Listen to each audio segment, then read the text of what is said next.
ماں کا خواب۔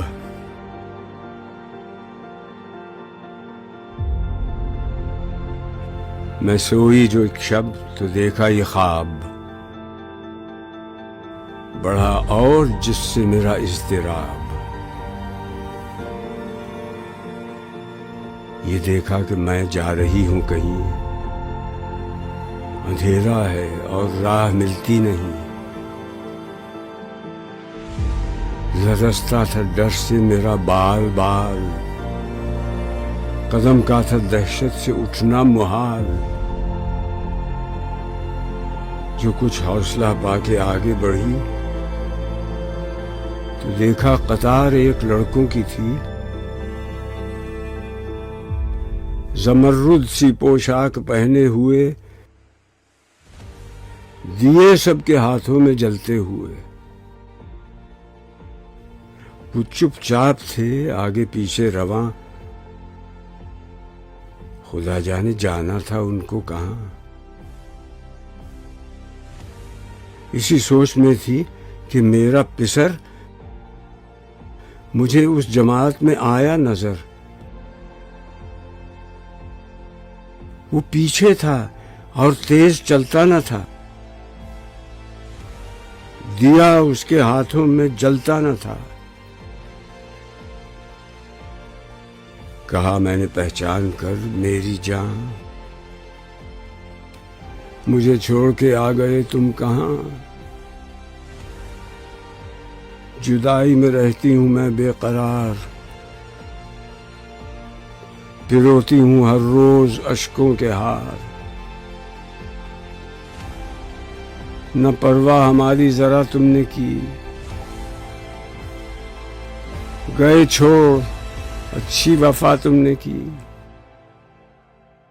جو بچے نے دیکھا میرا پیچ و تاب، دیا اس نے منہ پھیر کر یوں جواب۔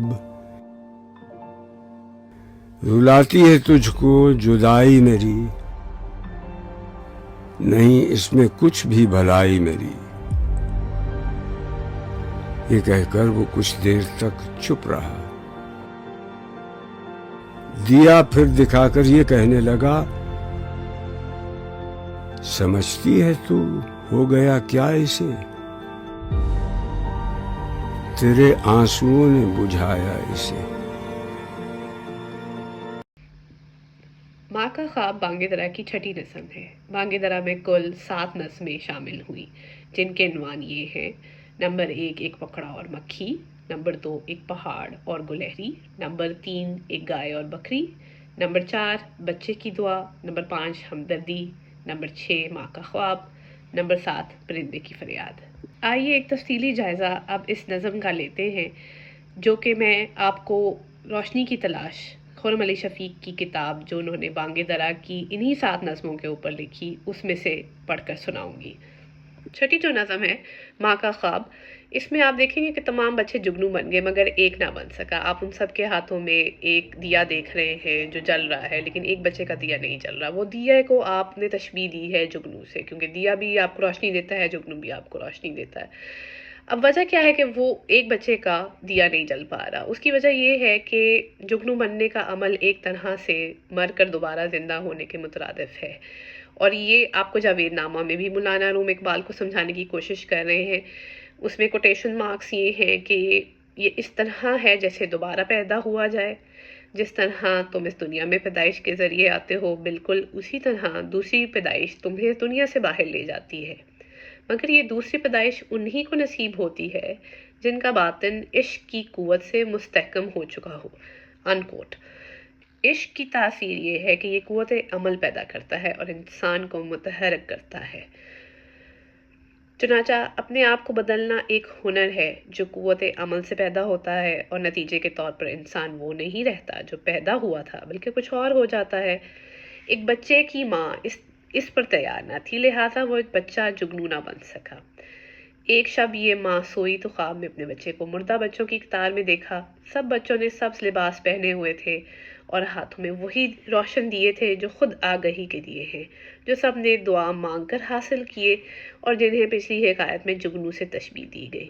دیے ہاتھوں میں جلنا حضرت موسیٰ علیہ السلام کے ید بیضا کی طرف بھی اشارہ ہے کہ خدا کے حکم سے آپ کا ہاتھ روشن ہو جاتا تھا۔ جو ماں یہ خواب دیکھ رہی تھی اس کا بچہ پیچھے تھا اور آہستہ آہستہ چل رہا تھا، اس کے ہاتھ میں یہ دیا بجھا ہوا تھا۔ ماں نے بچے کو جنم دیا ہے، لہٰذا اس کے لاشعور میں بچے کی یہ دوسری پیدائش جو بچے کو روح کی گہرائیوں میں لے جائے گی ایک موت سے کم نہیں۔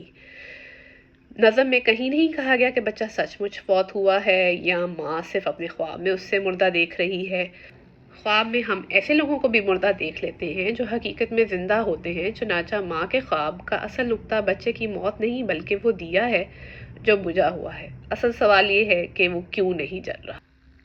ماں نے بچے سے یہ نہ پوچھا کہ وہ کس حال میں ہے، اس کے ہاتھوں میں روشنی کیوں نہیں اور وہ کیوں سب سے پیچھے ہے۔ اس کی بجائے ماں نے صرف اپنے غم کا دکھڑا رویا کہ وہ بچے کی جدائی میں بے قراری سے روتی رہتی ہے اور بچہ بہت ہی بے وفا نکلا کہ والدین کی پرواہ کیے بغیر انہیں چھوڑ کر چلا آیا۔ یہ گفتگو ماں کے کردار کی پوری طرح عکاسی کر رہی تھی کہ ایسی ماں یقیناً حد سے بڑی ہوئی پابندیوں میں بچے کی نشو و نما کے اصل تقاضوں کو دفن کر سکتی ہے۔ بچے نے منہ پھیر کر جواب دیا کہ ماں کے رونے دھونے میں بچے کی کوئی بھلائی نہیں۔ یہ کہہ کر وہ کچھ دیر غالباً جذبات کی شدت سے خاموش رہا، کیونکہ جب بچے کوئی بہت بڑا درد ظاہر کرنا چاہیں تو ان کے اظہار کی قوت جواب دے جاتی ہے اور یہ مرحلہ ان کے لیے مشکل ہوتا ہے۔ بالآخر بچے نے اپنے دیا ماں کے سامنے کرتے ہوئے کہا کہ وہ سمجھتی ہے اسے کیا ہو گیا ہے، یہ اس کے آنسوؤں نے بجھایا ہے۔ بچہ جگنو بننے کے لیے والدین کی مدد کا محتاج ہے۔ اگر وہی اپنی حد سے بڑی ہوئی احتیاط اور ضد کی وجہ سے اس کے روشنی بننے میں رکاوٹ بن جائیں تو بچہ ان سے بغاوت کر کے جگنو نہیں بن سکتا، کیونکہ نافرمانی کے نتیجے میں روشنی نہیں بلکہ صرف مزید اندھیرے ہی ملتے ہیں۔ یہ زندگی کا ایک الجھاوا ہے۔ پچھلی نظم میں اپنی روح کو روشنی دکھانا ہی دوسروں کے کام آنا تھا، جیسے کہ جگنو نے کیا۔ یہاں دوسروں کے کام آنا اپنی مدد کرنا تھا جو ماں نہ کر سکی اور اپنے بچے کے دیے کو روشن رکھنے میں معاون نہ ہو سکی۔ اگر آپ چاہتے ہیں کہ میں اس طرح کی ویڈیو باقی نظموں پہ بھی بناؤں جو بانگ درا کا حصہ ہیں، جس کے اندر میں ایک ایک نظم کو اچھے سے ایکسپلین کروں روشنی کی تلاش کے نظر کے اندر، تو مجھے اپنا جواب کمنٹ میں ضرور لکھ کر دیں اور اس ویڈیو کو لائک کریں اور زیادہ سے زیادہ لوگوں کے ساتھ شیئر کریں۔ Don't forget to subscribe our channel. Thank you.